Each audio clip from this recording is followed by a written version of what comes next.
Assalamualaikum warahmatullahi wabarakatuh. Waalaikumsalam warahmatullahi wabarakatuh.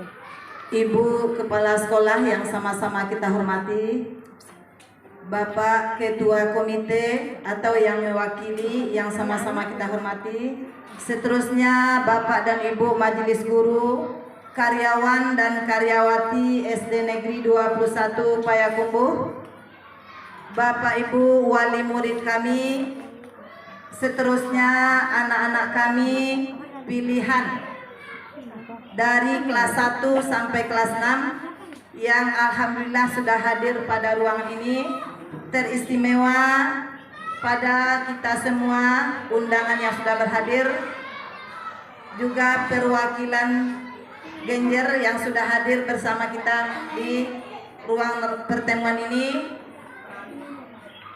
Seterusnya hadirin yang berbahagia, dalam rangka menerima materi dari narasumber kita, yaitu tentang pemetaan aset SD Negeri 21 Payakumbuh yang nanti akan dipaparkan oleh Ibu Rida Hilmi SPD. Masuk pada acara yang kedua, yaitunya sambutan dari Kepala SD Negeri 21 Payakumbuh kepada yang terhormat Ibu Hajah Ampirawati SPD, disilakan.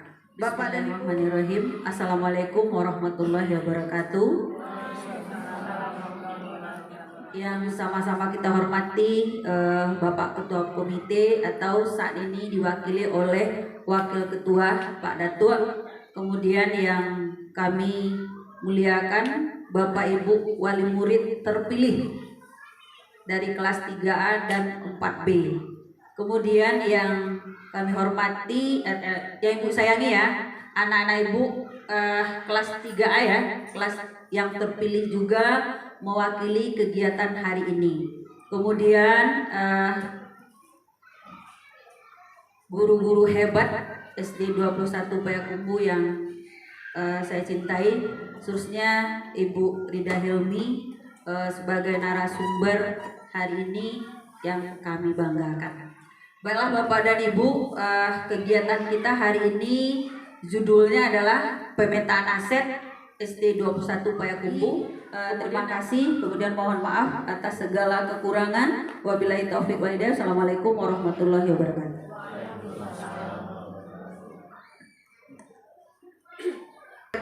Menuju sekolah digital.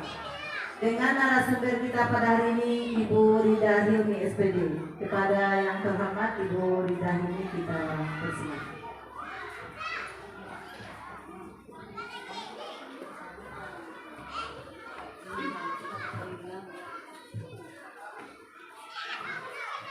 Bismillahirrahmanirrahim. Assalamualaikum warahmatullahi wabarakatuh. Pertama-tama terima kasih kepada para undangan yang telah menghadiri acara hari ini. Mudah-mudahan hari ini bermanfaat untuk kita semuanya, bermanfaat untuk diri saya sendiri dan juga bermanfaat untuk anak-anak kita dan masa depannya. Baiklah, puji syukur sama-sama kita ucapkan kepada Allah Subhanahu wa Ta'ala yang telah melimpahkan rahmat dan nikmatnya sehingga kita dapat hadir pada kesempatan ini. Tidak lupa pula sholawat beserta salam kita hadiahkan kepada junjungan kita, yakni Nabi besar Muhammad Sallallahu Alaihi Wasallam. Semoga nanti kita mendapatkan syafaatnya di yaumil mahsyar. Amin ya rabbal alamin. Baiklah Bapak Ibu semuanya, pada kesempatan ini saya akan memberikan sedikit pengetahuan tentang materi pemetaan aset SD Negeri 21 Payakumbuh. Dalam hal ini kami juga belajar di pendidikan guru penggerak dalam memetakan aset ini. Jadi sekarang kebetulan ada himbauan dari Bapak Kepala Dinas Pendidikan bahwa setiap sekolah harus memetakan aset sehingga nantinya kita bisa memanfaatkan aset tersebut untuk kebutuhan atau untuk kelangsungan dan untuk keberpihakan kita kepada murid-murid, karena Pendidikan saat ini yaitu pendidikan yang merdeka. Maksudnya pendidikan merdeka adalah anak-anak kita tidak harus duduk rapi, duduk diam, tetapi anak kita merdeka dalam mengekspresikan apapun dalam pikirannya. Baiklah Bapak Ibu semuanya, dalam pikiran kita mungkin selama ini aset. Bapak Ibu berpikir aset ini apa kira-kira? Barang luasna atau ada pendapat lain? Barang berharga. Terima kasih Bu Pon.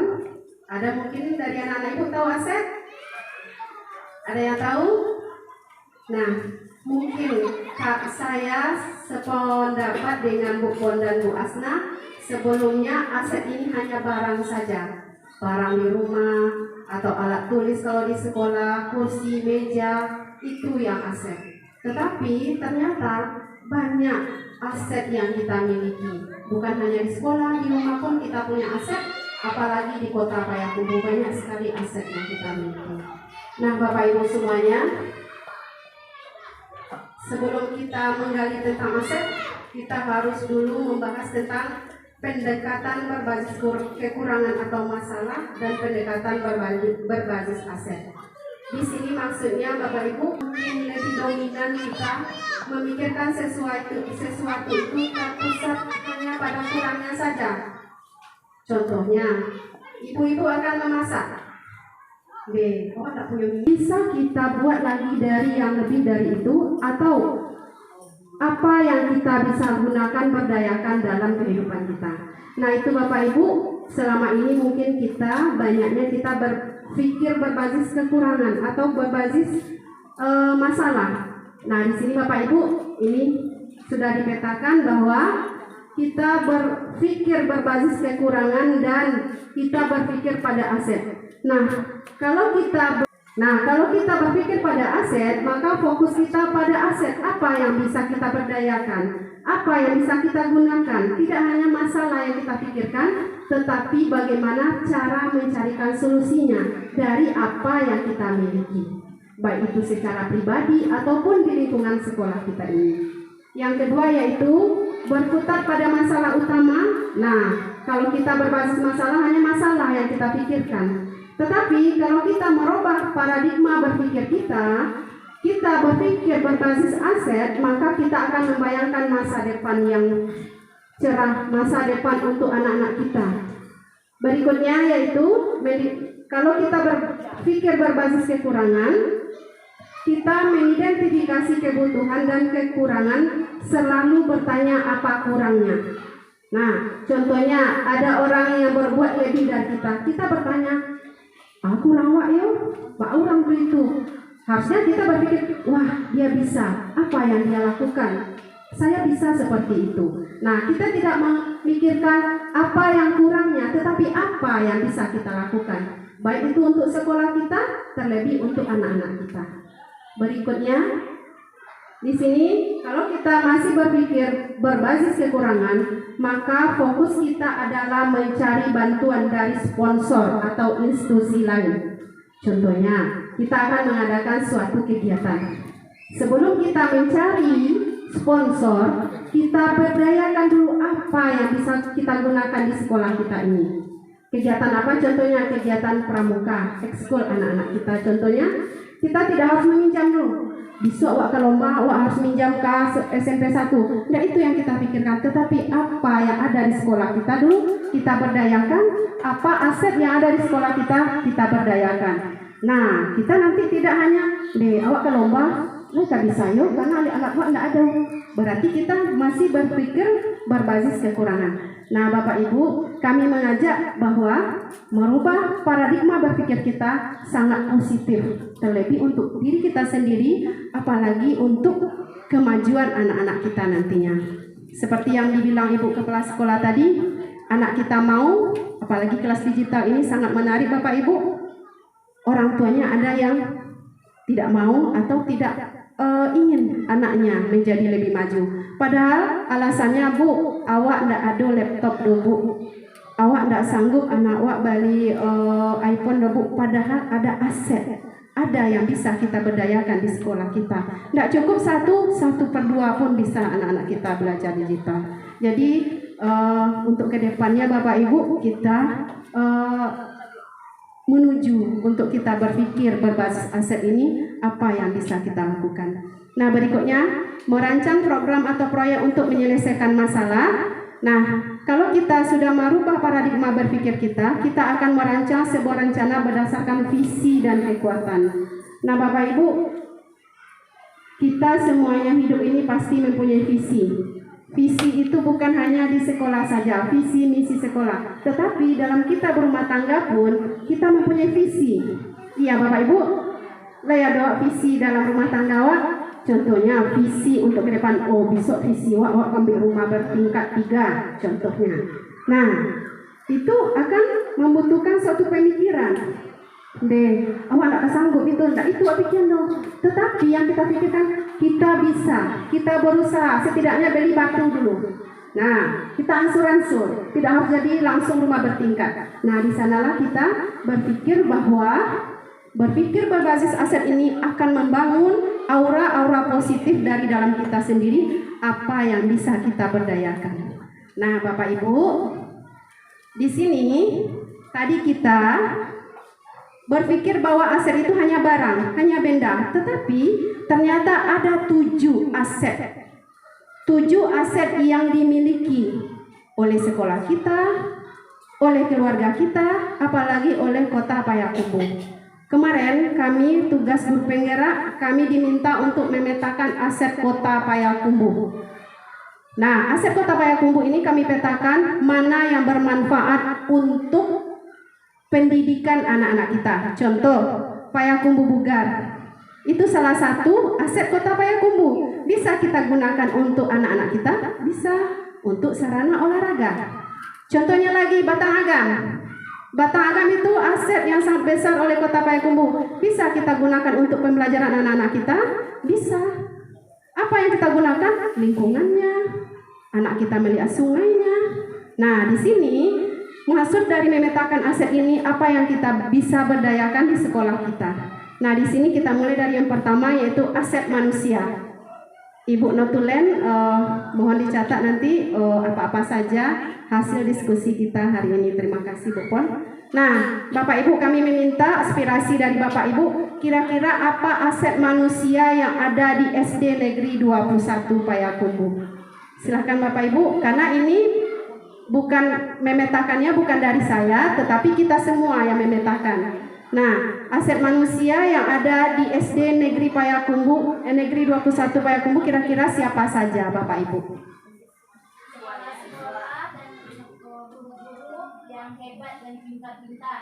Terima kasih Mama Ina. Tepuk tangan untuk Mama Ina dulu. Terima kasih kata Mama Ina. Aset manusianya adalah kepala sekolah hebat dan guru-gurunya yang luar biasa. Kami merasa bangga sekali, tersanjung sekali Mama Ina, terima kasih. Ya, aset manusianya ada guru, ada kepala sekolah, ada apa lagi Bapak, Ibu? Ada murid, ada siswa, Bu Asna, ada apa lagi? Kira-kira manusia, aset manusia yang ada di sekolah kita ini. Wali murid, ya terima kasih. Ya, wali murid yang hebat dan luar biasa, terima kasih Bapak. Apalagi kira-kira? Penjaga sekolah, boleh? Nah, siswa sudah? Ini Bapak yang di depan? Nah, ya, komite sekolah. Nah, itu merupakan aset manusia yang ada di sekolah kita. Nah, mungkin selama ini kita tidak berpikiran bahwa manusia ini adalah aset. Nah, padahal manusia ini adalah aset yang sangat besar pengaruhnya. Kalau tidak ada manusia, aset-aset yang lain tidak akan berjalan. Baiklah, terima kasih. Lanjut kepada aset finansial. Bapak Ibu, kalau finansial, ya apa yang kepala Bapak Ibu? Piti ya, angko-angko ya, cuan. Nah, jadi kira-kira apa aset finansial ini yang ada di sekolah kita? Ya, terima kasih Aminova. Dana bos, ya. Ibu, dana bos ini masing-masing anak kita dapat ya Bu ya? Nah, anak-anak kita dapat. Untuk apa itu? Pak, aku tidak dibagiin ke anak-anak. Itu untuk melakukan pendidikan di sekolah. Tidak, ya, dana operasional sekolah. Di bagian PT itu Bu, banyak. Contohnya Bu, buku tema saja. Buku tema ada Bapak Ibu membeli enggak kan? Nah, dari sekolah itu contohnya. Iya, ini promosi dari kepala sekolah. Buku saja udah 100 juta Bapak Ibu. Dari kelas 1 sampai kelas 4. Itu adalah aset finansial. Berikutnya kira-kira apa lagi yang bisa kita manfaatkan untuk sekolah kita, aset finansialnya yang ada di sekolah kita? Bu Ir. Bu Ir mengelola apa Bu Ir? Iya, koperasi. Kira-kira koperasi bisa kita jadikan aset finansial?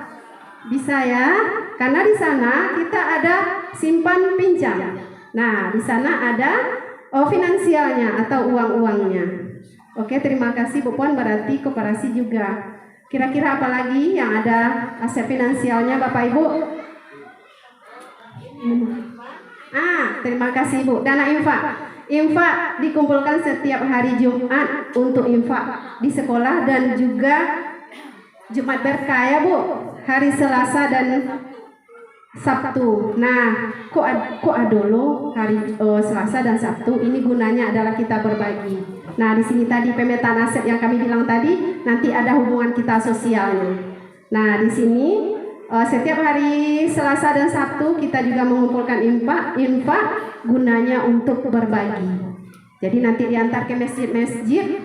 Nah, di sana anak kita juga yang ke sana menikmatinya. Anak kita berlomba-lomba juga ke masjid di sana untuk menikmatinya. Kira-kira ada lagi tadi dana BOS. Yang kedua koperasi, yang ketiga infak. Ada lagi kira-kira Bapak Ibu? Pak, Pak kira-kira Pak yang berumurannya piti-piti Pak?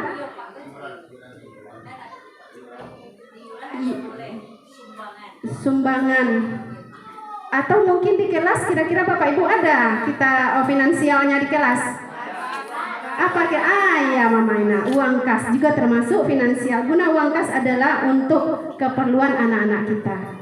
Baiklah, ini salah mungkin apanya. Nah, berikutnya yang ketiga yaitu modal politik. Nah, modal politik di sini artinya sebuah aktivitas demokratis dalam tataran politik. Nah, di sini modal politik berkaitan dengan kekuasaan dan kebijakan. Modal politik sebagai salah satu aset sekolah dapat digunakan untuk melahirkan kebijakan-kebijakan yang berorientasi pada peningkatan kualitas pembelajaran. Nah, di sini kira-kira Bapak Ibu apa modal politik kita di sekolah kita, Pak? Pak Polisi apa kira-kira? Musyawarah dengan siapa kira-kira kita musyawarah Pak? Wali murid dan majelis guru, berarti ada politiknya di sana ya Pak?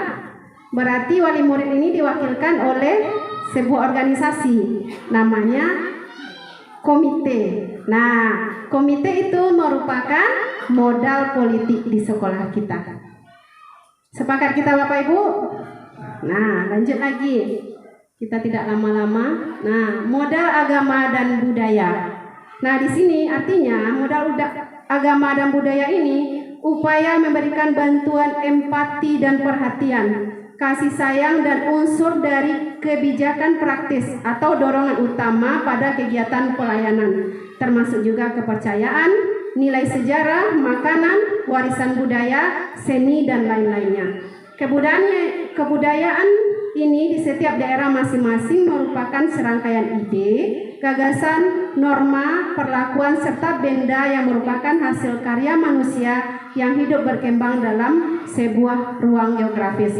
Nah, di sini Bapak Ibu maksudnya modal agama ini yaitu tentang agama dan kepercayaan kita saling membantu. Ini sudah kita berdayakan juga, udah mungkin 2 bulan ya Bosna kita Jumat Berkah. Nah, ini contohnya. Modal kita dalam agama dan budaya itu kita berbagi, yaitu Jumat Berkah ya Pak ya. Ini berasalnya juga dari wali-wali murid semua, yaitu infak atau sumbangan dari kita semua. Bu Pon, modal agamanya sudah Bu Pon. Nah, kemarin kita juga sudah melaksanakan program, yaitu program tahfiz, wisuda tahfiz dan khatam Quran. Itu termasuk juga modal agama yang telah kita laksanakan programnya. Programnya yaitu tahfiz dan wisuda Quran. Kemudian berita baiknya lagi di sekolah kita juga sudah Ada MDTA ya Bu Mel. Nah, MDTA ini sangat berfungsi sekali bagi anak-anak kita yang ingin belajar tentang agama kita, yaitu agama Islam. Lanjut Bapak Ibu, yaitu ini yang paling banyak mungkin. Modal fisik, ini yang kita sebut aset tadi. Padahal aset itu ada 7 tadi termasuk modal fisik. Nah Bapak Ibu, bangunan yang bisa digunakan untuk kelas atau lokasi melakukan proses pembelajaran. Ada laboratorium, ada ruang pertemuan atau ruang latihan, dan infrastruktur ataupun sarana dan prasarana. Nah Bapak Ibu, sekarang kita petakan apa saja yang ada di sekolah kita ini modal fisiknya. Mulai kita masuk dari gerbang tadi, kira-kira apa yang terpikir oleh Bapak Ibu yang ada di sekolah kita ini? Pustaka, kelas, ruang kelas, apa lagi yang lain? UKS, iya Mama. Musola, ruang kita sekarang, ruang kantor, ruang di sebelah, ruang kepala sekolah, ruang di samping, ruang TU, ada di sampingnya lagi tempat kami mengisi kampung tengah, kantin. Ada lagi nanti sebelahnya nanti ke belakang, apa kira-kira ke belakang kita? WC, itu semuanya adalah modal fisik yang ada, termasuk apa itu ada jaringan internet termasuk modal fisik. Nah, di sini belum terakhir, 2 terakhir yaitu modal lingkungan atau alam. Lingkungan kita ini termasuk lingkungan yang strategis. Kenapa? Karena kita untuk keselamatan anak-anak kita tidak berada di tepi jalan raya besar, tetapi kita terletak di pusat kota Payakumbuh. Nah, kenapa dibilang jalan raya besar? Tetapi kita terletak di pusat kota Payakumbuh. Nah, kenapa dibilang strategis? Kalau kita bandingkan dengan SD 04, sekolahnya juga strategis, terletak di kota Payakumbuh, pusat kota, tetapi langsung berhubungan dengan jalan besar. Nah, ini aset yang besar bagi kita. Nah, itu bedanya, walaupun sama-sama di pusat kota, tetapi letak kita mungkin lebih strategis dibandingkan dengan sekolah lain. Yang ini tadi. Nah, baik Bapak Ibu, pemetaan aset tadi hanya itu mungkin yang kita petakan saat ini. Ada apa saja kira-kira yang Bapak Ibu pahami? Yang pertama, modal apa tadi? Manusia. Yang kedua, finansial. Yang ketiga, sosial. Yang keempat, politik. Yang kelima tadi Pak, fisik. Yang keenam, agama dan budaya. Yang ketujuh, lingkungan alam. Nah, 7 aset ini akan kita berdayakan semuanya untuk menuju sekolah digitalisasi. Itu kenapa hubungannya ke aset tadi dulu, bukan harus kita petakan aset kita. Apa yang bisa kita berdayakan, apa yang tidak bisa kita berdayakan nantinya. Tetapi pada umumnya aset manusia sampai aset lingkungan tadi kita berdayakan. Nah Bapak Ibu, saya setuju awak kelas digital diadakan di SD Negeri 21. Setuju. Tetapi keberhasilan semua program kita bukan tergantung pada pihak sekolah saja, tetapi ada kerjasama dengan Trisentra Pendidikan. Apa itu Trisentra Pendidikan? Yang pertama yaitu lingkungan sekolah, yang kedua lingkungan keluarga, yang ketiga adalah lingkungan yang stakeholder, pemerintahan. Jadi kalau ketiga-tiganya ini sejalan, seiring, yang kata orang Minang, tiga tungku sajarangan lais bekerja sama, maka semua aset yang ada di sekolah kita akan kita berdayakan dan nantinya akan menciptakan merdeka belajar bagi anak-anak kita. Pesan Mas Menteri Pendidikan, anak kita sekarang tidak dipaksa lagi. Anak ber-PR, tidak boleh lagi Bapak Ibu. Tetapi anak kita bangun. Kita bangun karakteristiknya. Apa itu karakteristik? Sifatnya. Kalau kita semakin kita marah-marah, anak semakin maduk kawak. Iya Pak. Bela PR. Jadi saya pun mungkin saat ini belum bisa sepenuhnya, tetapi kita sama-sama belajar di sekolah. selama saya mengikuti kegiatan guru penggerak, pola pikir rasanya sudah berubah 180 derajat. Kenapa? Karena banyak dosa dalam pendidikan. Iya, Bunda Habib, banyak dosa dalam pendidikan. Kenapa berdosa? Karena terkadang perlakuan kita kepada anak-anak kita menggores luka di hatinya dan nantinya akan terbawa sampai besar. Kenapa seperti itu? Karena saya pernah mengalami. Waktu saya SD, waktu saya SMA, sampai sekarang pun masih ingat apa yang terjadi. Mungkin karena ekonomi, saya tidak bisa mengikuti les bersama seorang guru. Itu guru matematika. Saya sangat hobi sekali matematika. Tetapi karena tidak ada uang untuk lesnya, akhirnya nilai saya merah. Kenapa sampai merah seperti itu? Karena ibu lesnya ujian untuk besok lagian juga anak apa kini, anak yang les kini. Jadi kami yang tidak les itu tidak tahu soalnya dong. Itu termasuk salah satu dosa-dosa pendidikan. Mungkin les boleh, tetapi kan kita tahu batas dan aturannya. Ya seperti itu Bu Kepala Sekolah. Bimbingan boleh ya Bu, tetapi jangan agian soal untuk ujian besok anak. Dosa itu dosa pendidikan. Jadi sampai sekarang rasanya saya bukan dendam ya Bapak Ibu. Setiap kali bertemu ibu itu rasanya sakit, masih apalah namanya, bukan dendam enggak. Tapi ada tergores luka di hati kita. Seperti itu pula anak-anak kita. Jadi kami di sini di SD Negeri 21 ini berusaha untuk mewujudkan apa-apa yang disampaikan atau diamanahkan oleh Menteri Pendidikan Nasional termasuk sekolah digital ini. Bapak Ibu, silakan dibuka kotak yang sudah ada di depannya. Bapak Ibu boleh makan-makan, minum sambil mendengarkan sesi acara kita berikutnya.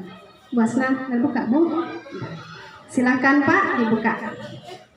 Kami lanjutkan sambil kita membuka kotaknya. Kita masuk kepada kelas digital. Apresiasi sekali dari Bapak Dinas Pendidikan kepada SD Negeri 21 karena kita sudah terpilih melaksanakan riset dari UNP dan kami juga sudah memasukkan ke Koran Padang apa yang sudah kami laksanakan. Alhamdulillah sudah terbit 2 bulan yang lalu mungkin. Jadi itu sudah dibaca oleh Bapak Das Bu kemarin.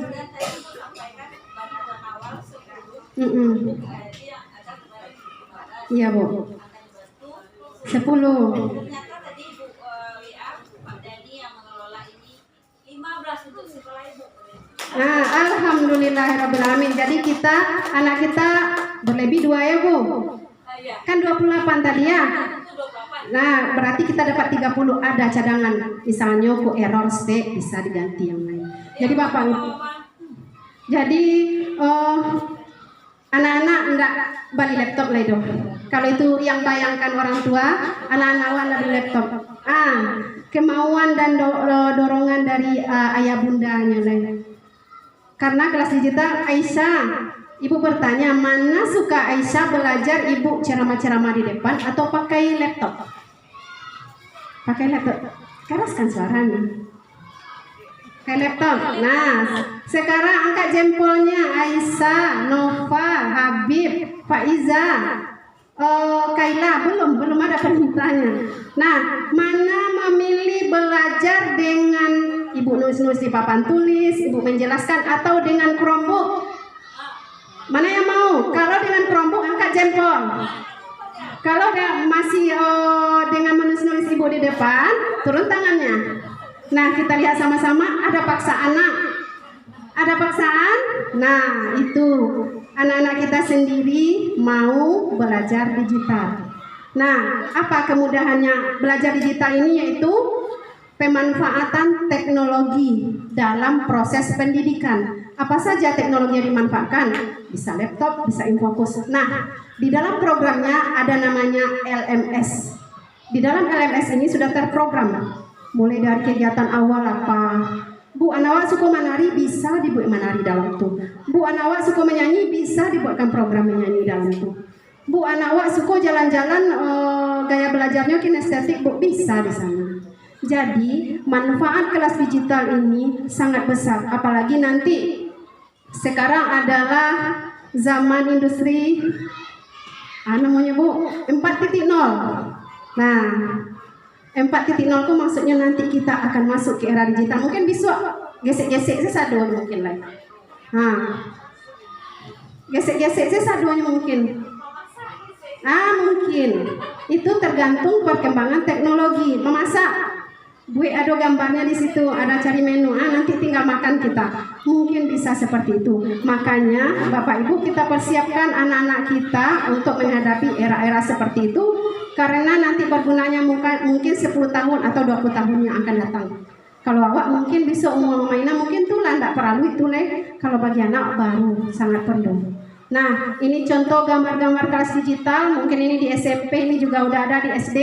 Anak-anak kita belajar menggunakan laptop. Tetapi Bu, kalau jual laptop anak awak tidak menulis sana oleh Bu. Kira-kira bagaimana Bapak Ibu? Tetap ya, jangan khawatir Bu, kalau jual laptop tuh mengetik-ngetik senda. Itu dikombinasikan. Nah, dikombinasikan maksudnya anak tetap akan belajar menulis dengan pena, tidak dihilangkan sama sekali.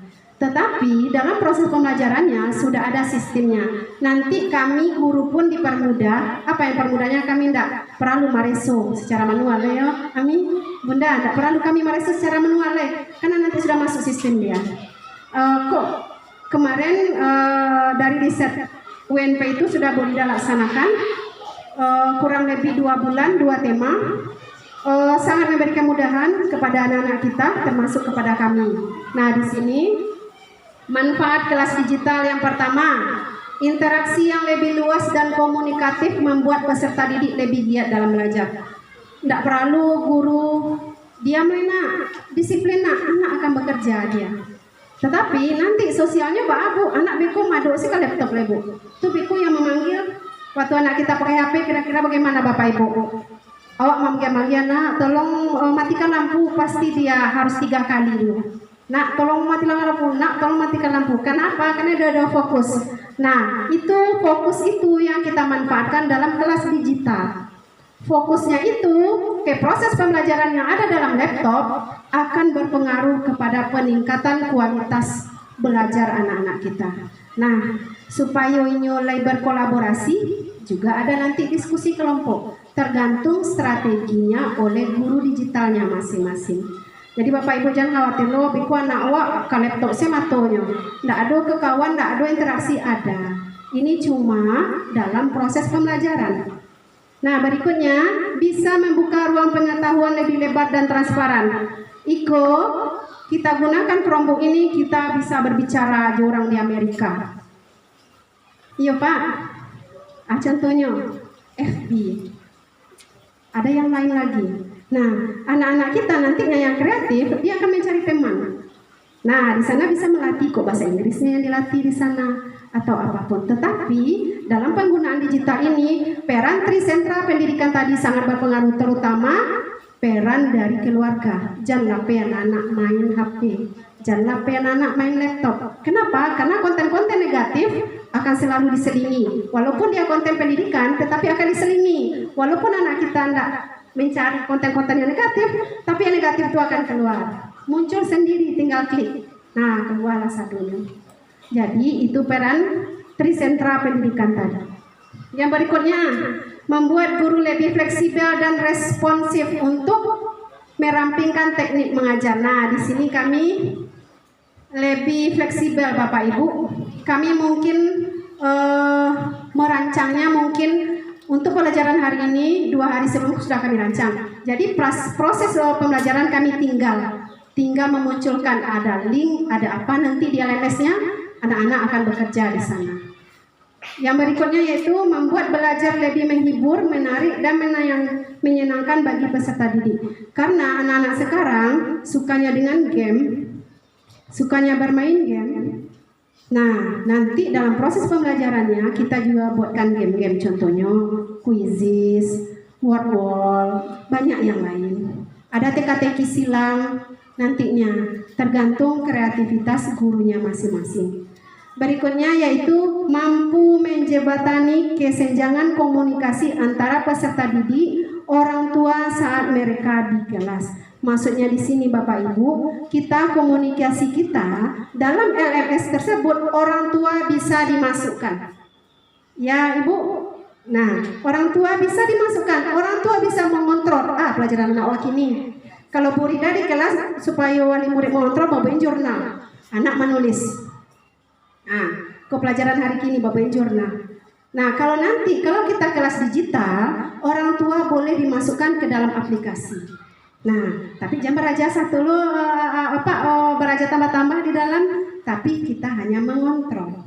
Nah, di sini proses dan kolaborasi antara 3 sentra pendidikan ini sangat berjalan lancar di sini karena semuanya bisa berdiskusi di sana karena juga ada nantinya forum diskusi dalam LMS tersebut.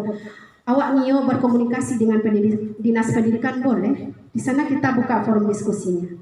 Nah, tapi kita harus minta persetujuan dulu. Awak gini Bu, tidak bisa mau itu karena bajajang nanya batang turun. Jadi Bapak Ibu, itu paparan dari kami kelas digital ini. Kami maunya seperti Ibu tadi bentuk semen padang ya Bu. Urang alun le awak Allah ya Bu. Urang baru ke Melangka awak latih Bu pajalan. Jadi mudah-mudahan di Dusa Tercinta ini yang kreatif, yang gudangnya prestasi bisa secepatnya kita laksanakan kelas digital. Tetapi hal ini tidak terlepas dari dukungan dari Bapak Ibu semuanya. Bapak komite, iya setuju awak kamu kelas digital. Nah, ini kabar bahagianya kelas 3A sudah ada pondasinya. Boleh Bapak Ibu kelas 3A yang berminat langsung WA Bu Rida capek-capek. Mbak mau itu karena banyak peminatnya.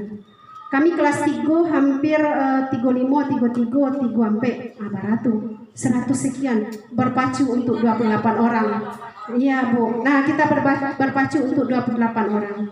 Jadi diharapkan Bapak Ibu yang benar-benar mau silahkan daftar langsung supaya nanti dalam pembagian kelasnya bisa lebih cepat ya Bu ya kita lakukan prosesnya, apalagi nanti pemetaan yang dilakukan oleh Dinas Pendidikan.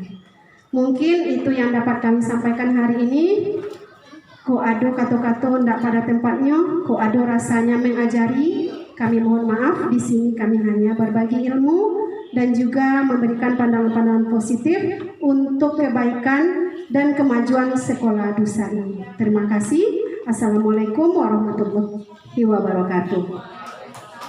Bapak dan Ibu hadirin yang kami hormati, demikianlah paparan dari Ibu Rida Hilmi tentang aset SD Negeri 21 serta SD Negeri 21 menuju sekolah digital. Mudah-mudahan kita semua sepakat untuk mendukung program yang disampaikan oleh Bu Rida demi anak-anak cerdas kita ke depannya. Amin ya rabbal alamin.